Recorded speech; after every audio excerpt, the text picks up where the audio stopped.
شروع اللہ کا نام لے کر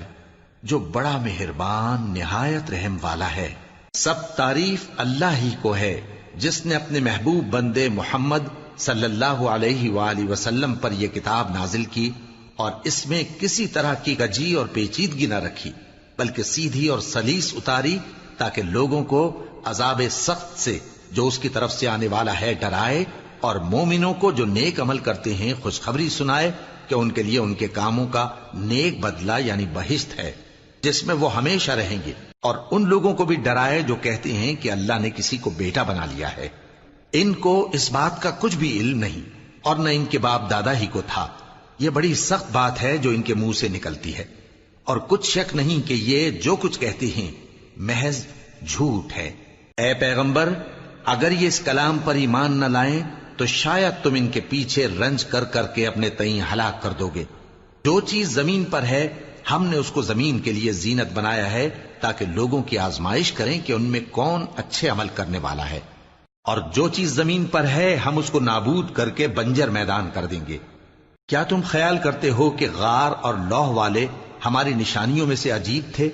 جب وہ نوجوان غار میں جا رہے تو کہنے لگے کہ اے ہمارے پروردگار، ہم پر اپنے ہاں سے رحمت نازل فرما اور ہمارے کام میں درستی کے سامان مہیا کر۔ تو ہم نے غار میں کئی سال تک ان کے کانوں پر نیند کا پردہ ڈالے رکھا، یعنی ان کو سلائے رکھا، پھر ان کو جگا اٹھایا تاکہ معلوم کریں کہ جتنی مدت وہ غار میں رہے دونوں جماعتوں میں سے اس کی مقدار کس کو خوب یاد ہے۔ ہم ان کے حالات تم سے صحیح صحیح بیان کرتے ہیں۔ وہ کئی نوجوان تھے جو اپنے پروردگار پر ایمان لائے تھے، اور ہم نے ان کو اور زیادہ ہدایت دی تھی، اور ان کے دلوں کو مربوط یعنی مضبوط کر دیا۔ جب وہ اٹھ کھڑے ہوئے تو کہنے لگے کہ ہمارا پروردگار آسمانوں اور زمین کا مالک ہے، ہم اس کے سوا کسی کو معبود سمجھ کر نہ پکاریں گے۔ اگر ایسا کیا تو اس وقت ہم نے بے عقلی کی بات کی۔ ان ہماری قوم کے لوگوں نے اس کے سوا اور معبود بنا رکھے ہیں، بھلا یہ ان کے معبود ہونے پر کوئی کھلی دلیل کیوں نہیں لاتے؟ تو اس سے زیادہ کون ظالم ہے جو اللہ پر جھوٹ باندھے؟ اور جب تم نے ان مشرکوں سے اور جن کی یہ اللہ کے سوا عبادت کرتے ہیں ان سے کنارہ کر لیا ہے تو غار میں چل رہو، تمہارا پروردگار تمہارے لیے اپنی رحمت وسیع کر دے گا اور تمہارے کاموں میں آسانی کے سامان مہیا کرے گا۔ اور جب سورج نکلے تو تم دیکھو کہ دھوپ ان کے غار سے داہنی طرف سمٹ جائے، اور جب غروب ہو تو ان سے بائیں طرف کترا جائے، اور وہ اس غار کے کشادہ حصے میں تھے۔ یہ اللہ کی نشانیوں میں سے ہیں، جس کو اللہ ہدایت دے وہ ہدایت یاب ہے، اور جس کو گمراہ رہنے دے تو تم اس کے لیے کوئی دوست راہ بتانے والا نہ پاؤ گے۔ اور تم ان کے متعلق خیال کرو کہ وہ جاگ رہے ہیں حالانکہ وہ سوتے ہیں، اور ہم ان کو دائیں اور بائیں کروٹ بدلاتے تھے، اور ان کا کتا چوکھٹ پر دونوں ہاتھ پھیلائے ہوئے تھا۔ اگر تم ان کو جھانک کر دیکھتے تو پیٹ پھیر کر بھاگ جاتے اور ان سے دہشت میں آ جاتے۔ اور اسی طرح ہم نے ان کو اٹھایا تاکہ آپس میں ایک دوسرے سے دریافت کریں۔ ایک کہنے والے نے کہا کہ تم یہاں کتنی مدت رہے؟ انہوں نے کہا کہ 1 دن یا اس سے بھی کم۔ انہوں نے کہا کہ جتنی مدت تم رہے ہو تمہارا پروردگار ہی اس کو خوب جانتا ہے، تو اپنے میں سے کسی کو یہ روپیہ دے کر شہر بھیجو، وہ دیکھے کہ نفیس کھانا کون سا ہے تو اس میں سے کھانا لے آئے، اور احتیاط سے آئے جائے اور تمہارا حال کسی کو نہ بتائے۔ اگر وہ تم پر دسترس پا لیں گے تو تمہیں سنسار کر دیں گے یا پھر اپنے مذہب میں داخل کر لیں گے، اور اس وقت تم کبھی فلاح نہیں پاؤ گے۔ اور اسی طرح ہم نے لوگوں کو ان کے حال سے خبردار کر دیا تاکہ وہ جانیں کہ اللہ کا وعدہ سچا ہے، اور یہ کہ قیامت جس کا وعدہ کیا جاتا ہے اس میں کچھ شک نہیں۔ اس وقت لوگ ان کے بارے میں باہم جھگڑنے لگے اور کہنے لگے کہ ان کے غار پر عمارت بنا دو۔ ان کا پروردگار ان کے حال سے خوب واقف ہے۔ جو لوگ ان کے معاملے میں غلبہ رکھتے تھے وہ کہنے لگے کہ ہم ان کے غار پر مسجد بنائیں گے۔ بعض لوگ اٹکل پچو کہیں گے کہ وہ 3 تھے اور چوتھا ان کا کتا تھا، اور بعض کہیں گے کہ وہ 5 تھے اور چھٹا ان کا کتا تھا، اور بعض کہیں گے کہ وہ 7 تھے اور 8واں ان کا کتا تھا۔ کہہ دو کہ میرا پروردگار ہی ان کے شمار سے خوب واقف ہے، ان کو جانتے بھی ہیں تو تھوڑے ہی لوگ جانتے ہیں۔ تو تم ان کے معاملے میں بحث نہ کرنا مگر سرسری سی بحث، اور نہ ان کے بارے میں ان میں سے کسی سے کچھ دریافت ہی کرنا، اور کسی کام کی نسبت نہ کہنا کہ میں اسے کل کر دوں گا، مگر انشاءاللہ کہہ کر، یعنی اگر اللہ چاہے تو کر دوں گا۔ اور جب اللہ کا نام لینا بھول جاؤ تو یاد آنے پر لے لو، اور کہہ دو کہ امید ہے کہ میرا پروردگار مجھے اس سے بھی زیادہ ہدایت کی باتیں بتائے۔ اور اصحاب کہف اپنے غار میں 9 پر 300 سال رہے۔ کہہ دو کہ جتنی مدت وہ رہے اسے اللہ ہی خوب جانتا ہے، اسی کو آسمانوں اور زمین کی پوشیدہ باتیں معلوم ہیں، وہ کیا خوب دیکھنے والا اور کیا خوب سننے والا ہے۔ اس کے سوا ان کا کوئی کارساز نہیں، اور نہ وہ اپنے حکم میں کسی کو شریک کرتا ہے۔ اور اپنے پروردگار کی کتاب کو جو تمہارے پاس بھیجی جاتی ہے پڑھتے رہا کرو،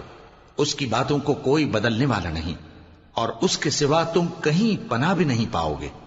اور جو لوگ صبح و شام اپنے پروردگار کو پکارتے اور اس کی خوشنودی کے طالب ہیں، ان کے ساتھ صبر کرتے رہو، اور تمہاری نگاہیں ان میں سے گزر کر اور طرف نہ دوڑیں کہ تم دنیاوی زندگی کی رونقوں کے خواستگار ہو جاؤ۔ اور جس شخص کے دل کو ہم نے اپنی یاد سے غافل کر دیا ہے اور وہ اپنی خواہش کی پیروی کرتا ہے اور اس کا کام حد سے بڑھ گیا ہے، اس کا کہا نہ ماننا۔ اور کہہ دو کہ لوگو یہ قرآن تمہارے پروردگار کی طرف سے برحق ہے، تو جو چاہے ایمان لائے اور جو چاہے کافر رہے۔ ہم نے ظالموں کے لیے دوزخ کی آگ تیار کر رکھی ہے جس کی قناتیں ان کو گھیر رہی ہوں گی، اور اگر فریاد کریں گے تو ایسے کھولتے ہوئے پانی سے ان کی داد رسی کی جائے گی جو پگھلے ہوئے تانبے کی طرح گرم ہوگا اور جو ان کے چہروں کو بھون ڈالے گا۔ ان کے پینے کا پانی بھی برا اور آرام گاہ بھی بری۔ اور جو ایمان لائے اور کام بھی نیک کرتے رہے تو ہم نیک کام کرنے والوں کا اجر ضائع نہیں کرتے۔ ایسے لوگوں کے لیے ہمیشہ رہنے کے باغ ہیں جن میں ان کے محلوں کے نیچے نہریں بہ رہی ہیں، ان کو وہاں سونے کے کنگن پہنائے جائیں گے، اور وہ باریک دیبا اور اطلس کے سبز کپڑے پہنا کریں گے،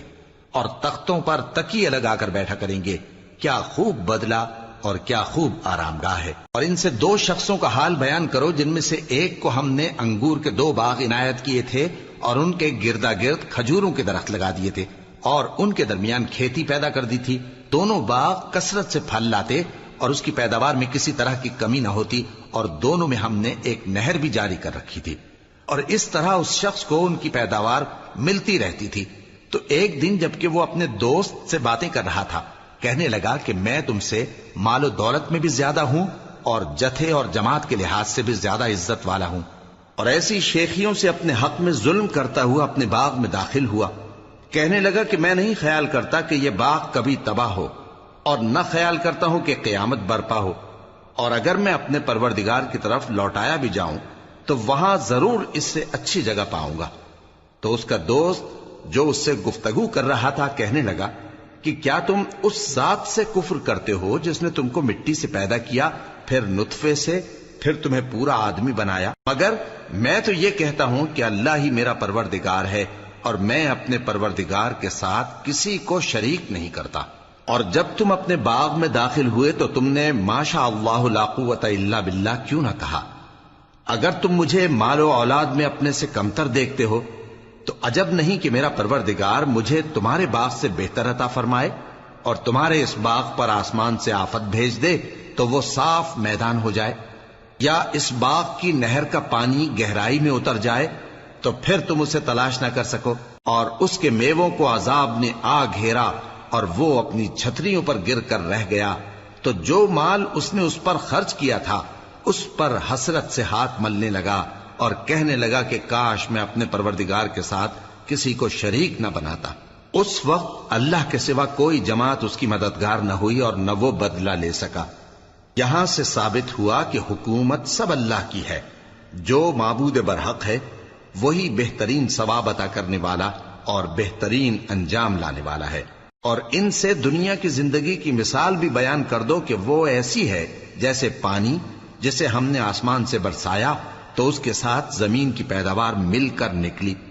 پھر وہ چورا چورا ہو گئی کہ ہوائیں اسے اڑاتی پھرتی ہیں، اور اللہ تو ہر چیز پر قدرت رکھتا ہے۔ مال اور بیٹے تو دنیا کی زندگی کی رونق و زینت ہیں، اور نیکیاں جو باقی رہنے والی ہیں وہ ثواب کے لحاظ سے تمہارے پروردگار کے ہاں بہت اچھی اور امید کے لحاظ سے بہت بہتر ہیں۔ اور جس دن ہم پہاڑوں کو چلائیں گے اور تم زمین کو صاف میدان دیکھو گے اور ان لوگوں کو ہم جمع کر لیں گے تو ان میں سے کسی کو بھی نہیں چھوڑیں گے، اور سب تمہارے پروردگار کے سامنے صف باندھ کر لائے جائیں گے۔ تو ہم ان سے کہیں گے کہ جس طرح ہم نے تم کو پہلی بار پیدا کیا تھا اسی طرح آج تم ہمارے سامنے آئے، لیکن تم نے تو یہ خیال کر رکھا تھا کہ ہم نے تمہارے لیے قیامت کا کوئی وقت مقرر ہی نہیں کیا، اور اعمال کی کتاب کھول کر رکھی جائے گی تو تم گناہگاروں کو دیکھو گے کہ جو کچھ اس میں لکھا ہوگا اس سے ڈر رہے ہوں گے، اور کہیں گے ہائے شامت، یہ کیسی کتاب ہے کہ نہ چھوٹی بات کو چھوڑتی ہے نہ بڑی کو، کوئی بات بھی نہیں مگر اسے لکھ رکھا ہے، اور جو جو عمل کیے ہوں گے سب کو حاضر پائیں گے، اور تمہارا پروردگار کسی پر ظلم نہیں کرے گا۔ اور جب ہم نے فرشتوں کو حکم دیا کہ آدم کو سجدہ کرو تو سب نے سجدہ کیا مگر ابلیس نے نہ کیا، وہ جنات میں سے تھا تو اپنے پروردگار کے حکم سے باہر ہو گیا۔ کیا تم اس کو اور اس کی اولاد کو میرے سوا دوست بناتے ہو، حالانکہ وہ تمہارے دشمن ہیں، اور شیطان کی دوستی ظالموں کے لیے اللہ کی دوستی کا برا بدل ہے۔ میں نے ان کو نہ تو آسمانوں اور زمین کے پیدا کرنے کے وقت بلایا تھا اور نہ خود ان کے پیدا کرنے کے وقت، اور میں ایسا نہ تھا کہ گمراہ کرنے والوں کو مددگار بناتا۔ اور جس دن اللہ فرمائے گا کہ اب میرے شریکوں کو جن کی نسبت تم معبود ہونے کا گمان رکھتے تھے بلاؤ، تو وہ ان کو بلائیں گے مگر وہ ان کو کچھ جواب نہ دیں گے، اور ہم ان کے درمیان ہلاکت کی ایک جگہ بنا دیں گے، اور گناہگار لوگ دوزخ کو دیکھیں گے تو یقین کر لیں گے کہ وہ اس میں پڑنے والے ہیں، اور اس سے بچنے کا کوئی راستہ نہ پائیں گے۔ اور ہم نے اس قرآن میں لوگوں کے سمجھانے کے لیے طرح طرح کی مثالیں بیان فرمائی ہیں، لیکن انسان سب چیزوں سے بڑھ کر جھگڑالو ہے۔ اور لوگوں کے پاس جب ہدایت آ گئی تو ان کو کس چیز نے منع کیا کہ ایمان لائیں اور اپنے پروردگار سے بخشش مانگیں، بجز اس کے کہ اس بات کے منتظر ہوں کہ انہیں بھی پہلوں کا سا معاملہ پیش آئے یا ان پر عذاب سامنے سے آ جائے۔ اور ہم جو پیغمبروں کو بھیجا کرتے ہیں تو صرف اس لیے کہ لوگوں کو اللہ کی نعمتوں کی خوشخبریاں سنائیں اور عذاب سے ڈرائیں، اور جو کافر ہیں وہ باطل کی مدد سے جھگڑا کرتے ہیں تاکہ اس سے حق کو پھسلا دیں، اور انہوں نے ہماری آیتوں کو اور جس چیز سے ان کو ڈرایا جاتا ہے اسے ہنسی بنا لیا ہے۔ اور اس سے بڑھ کر ظالم کون، جس کو اس کے پروردگار کی آیات کے ذریعے سمجھایا گیا تو اس نے ان سے منہ پھیر لیا، اور جو اعمال وہ آگے کر چکا اس کو بھول گیا۔ ہم نے ان کے دلوں پر پردے ڈال دیے کہ اسے سمجھ نہ سکیں، اور کانوں میں ثقل پیدا کر دیا ہے کہ سن نہ سکیں، اور اگر تم ان کو رستے کی طرف بلاؤ تو کبھی رستے پر نہ آئیں گے، اور تمہارا پروردگار بخشنے والا صاحب رحمت ہے۔ اگر وہ ان کے کرتوتوں پر ان کو پکڑنے لگے تو ان پر جھٹ عذاب بھیج دے، مگر ان کے لیے ایک وقت مقرر کر رکھا ہے کہ اس کے عذاب سے کوئی پناہ کی جگہ نہ پائیں گے۔ اور یہ بستیاں جو ویران پڑی ہیں، جب انہوں نے کفر کر کے ظلم کیا تو ہم نے ان کو تباہ کر دیا، اور ان کی تباہی کے لیے ایک وقت مقرر کر دیا تھا۔ اور جب موسیٰ نے اپنے شاگرد سے کہا کہ جب تک میں دو دریاؤں کے ملنے کی جگہ نہ پہنچ جاؤں ٹلنے کا نہیں، خاص صدیوں چلتا رہوں، پھر جب وہ دونوں ان دریاؤں کے سنگم پر پہنچے تو اپنی مچھلی بھول گئے، پھر اس مچھلی نے دریا میں سرنگ کی طرح اپنا رستہ بنا لیا۔ جب آگے چلے تو موسیٰ نے اپنے شاگرد سے کہا کہ ہمارا کھانا لاؤ، اس سفر سے ہم کو بہت تکان ہو گئی ہے۔ اس نے کہا کہ بھلا آپ نے دیکھا کہ جب ہم نے اس چٹان کے پاس آرام کیا تھا تو میں مچھلی وہیں بھول گیا، اور مجھے آپ سے اس کا ذکر کرنا شیطان نے بھلا دیا، اور اس مچھلی نے عجیب طرح سے دریا میں اپنا رستہ بنایا۔ موسیٰ نے کہا یہی تو وہ مقام ہے جسے ہم تلاش کرتے تھے، تو وہ اپنے پاؤں کے نشان دیکھتے دیکھتے لوٹ گئے۔ وہاں انہوں نے ہمارے بندوں میں سے ایک بندہ دیکھا جس کو ہم نے اپنے ہاں سے رحمت خاص سے نوازا تھا اور اپنے پاس سے ایک خاص علم بخشا تھا۔ موسیٰ نے ان سے جن کا نام خضر تھا کہا کہ جو علم اللہ کی طرف سے آپ کو سکھایا گیا ہے، اگر آپ اس میں سے مجھے کچھ بھلائی کی باتیں سکھائیں تو میں آپ کے ساتھ رہوں۔ خضر نے کہا کہ تم میرے ساتھ رہ کر صبر نہیں کر سکو گے، اور جس بات کی تمہیں خبر ہی نہیں اس پر صبر کر بھی کیسے سکتے ہو؟ موسیٰ نے کہا اللہ نے چاہا تو آپ مجھے صابر پائیے گا، اور میں آپ کے ارشاد کے خلاف نہیں کروں گا۔ خضر نے کہا اگر تم میرے ساتھ رہنا چاہو تو شرط یہ ہے مجھ سے کوئی بات نہ پوچھنا جب تک میں خود اس کا ذکر تم سے نہ کروں۔ تو دونوں چل پڑے، یہاں تک کہ جب کشتی میں سوار ہوئے تو خضر نے کشتی کو پھاڑ ڈالا۔ موسیٰ نے کہا کیا آپ نے اس کو اس لیے پھاڑا ہے کہ سواروں کو غرق کر دی؟ یہ تو آپ نے بڑی عجیب بات کی۔ خضر نے کہا کیا میں نے نہیں کہا تھا کہ تم میرے ساتھ صبر نہ کر سکو گے؟ موسیٰ نے کہا کہ جو بھول مجھ سے ہوئی اس پر مواخذہ نہ کیجیے اور میرے معاملے میں مجھ پر مشکل نہ ڈالیے۔ پھر دونوں چلے، یہاں تک کہ رستے میں ایک لڑکا ملا تو خضر نے اسے مار ڈالا۔ موسیٰ نے کہا کہ آپ نے ایک بے گناہ شخص کو ناحق بغیر قصاص کے مار ڈالا، یہ تو آپ نے بری بات کی۔ خضر نے کہا کیا میں نے نہیں کہا تھا کہ تم سے میرے ساتھ صبر نہیں ہو سکے گا؟ انہوں نے کہا کہ اگر میں اس کے بعد پھر کوئی بات پوچھوں یعنی اعتراض کروں تو مجھے اپنے ساتھ نہ رکھیے گا کہ آپ میری طرف سے عذر کے قبول کرنے میں حد کو پہنچ گئے ہیں۔ پھر دونوں چلے، یہاں تک کہ گاؤں والوں کے پاس پہنچے اور ان سے کھانا طلب کیا۔ انہوں نے ان کی ضیافت کرنے سے انکار کیا۔ پھر انہوں نے وہاں ایک دیوار دیکھی جو گرا چاہتی تھی تو خضر نے اس کو سیدھا کر دیا۔ موسیٰ نے کہا کہ اگر آپ چاہتے تو ان سے اس کا معاوضہ لے لیتے تاکہ کھانے کا کام چلتا۔ خضر نے کہا کہ اب مجھ میں اور تم میں علیحدگی، مگر جن باتوں پر تم صبر نہ کر سکے میں ان کا تمہیں بھید بتائے دیتا ہوں کہ وہ جو کشتی تھی غریب لوگوں کی تھی جو دریا میں محنت کر کے یعنی کشتیاں چلا کر گزارا کرتے تھے، اور ان کے سامنے کی طرف ایک بادشاہ تھا جو ہر اچھی کشتی کو زبردستی چھین لیتا تھا، تو میں نے چاہا کہ اسے عیبدار کر دوں تاکہ وہ اسے غصب نہ کر سکے۔ اور وہ جو لڑکا تھا اس کے ماں باپ دونوں مومن تھے، ہمیں اندیشہ ہوا کہ وہ بڑا ہو کر بد کردار ہوگا تو کہیں ان کو سرکشی اور کفر میں نہ پھنسا دے،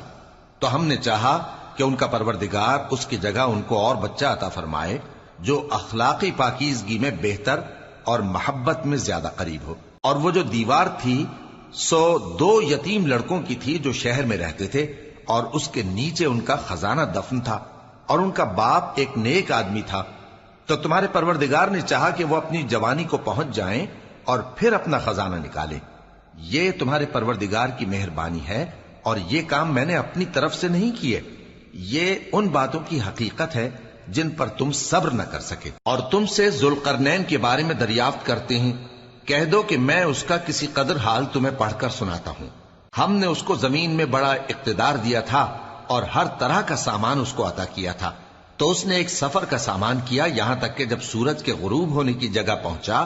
تو اسے ایسا پایا کہ ایک کیچڑ والے چشمے میں ڈوب رہا ہے، اور اس چشمے کے پاس ایک قوم دیکھی۔ ہم نے کہا ذوالقرنین تم ان کو خواہ تکلیف دو خواہ ان کے بارے میں بھلائی اختیار کرو، دونوں باتوں کی تم کو قدرت ہے۔ ذوالقرنین نے کہا کہ جو کفر و بد کرداری سے ظلم کرے گا اسے ہم سزا دیں گے، پھر وہ اپنے پروردگار کی طرف لوٹایا جائے گا تو وہ بھی اسے بڑا عذاب دے گا، اور جو ایمان لائے گا اور عمل نیک کرے گا اس کے لیے بہت اچھا بدلہ ہے، اور ہم اپنے معاملے میں اس سے نرم بات کہیں گے۔ پھر اس نے ایک اور سامان سفر کیا، یہاں تک کہ سورج کے طلوع ہونے کے مقام پر پہنچا تو دیکھا کہ وہ ایسے لوگوں پر طلوع ہوتا ہے جن کے لیے ہم نے دھوپ سے بچاؤ کی کوئی اوٹ نہیں بنائی تھی، حقیقت یوں ہی تھی، اور جو کچھ اس کے پاس تھا ہم کو سب کی خبر تھی۔ پھر اس نے ایک اور سفر کا سامان کیا، یہاں تک کہ 2 اونچے سیدھے پہاڑوں کے درمیان پہنچا تو دیکھا کہ ان کے اس طرف کچھ لوگ ہیں کہ بات کو سمجھ نہیں سکتے۔ ان لوگوں نے کہا کہ اے ذوالقرنین، یاجوج اور ماجوج اس علاقے میں فساد کرتے رہتے ہیں، بھلا ہم آپ کے لیے خرچ کا انتظام کر دیں کہ آپ ہمارے اور ان کے درمیان ایک دیوار کھینچ دیں۔ ذوالقرنین نے کہا کہ خرچ کا جو مقدور اللہ نے مجھے بخشا ہے وہ بہت اچھا ہے، تم مجھے قوت بازو سے مدد دو، میں تمہارے اور ان کے درمیان ایک مضبوط رکاوٹ بنا دوں گا۔ تم لوہے کے بڑے بڑے تختے میرے پاس لاؤ۔ چنانچہ کام جاری کر دیا گیا، یہاں تک کہ جب اس نے دونوں پہاڑوں کے درمیان کا حصہ برابر کر دیا اور کہا کہ اب اسے دھوکو، یہاں تک کہ جب اس کو دھونک دھونک کر آگ کر دیا تو کہا کہ اب میرے پاس تانبا لاؤ کہ اس پر پگھلا کر ڈال دوں۔ پھر ان میں یہ قدرت نہ رہی کہ اس پر چڑھ سکیں، اور نہ یہ طاقت رہی کہ اس میں نقب لگا سکیں۔ بولا کہ یہ میرے پروردگار کی مہربانی ہے، پھر جب میرے پروردگار کا وعدہ آ پہنچے گا تو اس کو ڈھا کر ہموار کر دے گا، اور میرے پروردگار کا وعدہ سچا ہے۔ اس روز ہم ان کو چھوڑ دیں گے کہ روئے زمین پر پھیل کر ایک دوسرے میں گھس جائیں گے، اور سور پھونکا جائے گا تو ہم سب کو جمع کر لیں گے، اور اس روز ہم جہنم کو کافروں کے سامنے لائیں گے جن کی آنکھیں میری یاد سے پردے میں تھیں اور وہ سننے کی طاقت نہیں رکھتے تھے۔ اب کیا کافر یہ خیال کرتے ہیں کہ وہ میرے بندوں کو میرے سوا اپنا کارساز بنائیں گے تو میں خفا نہیں ہوں گا؟ ہم نے ایسے کافروں کے لیے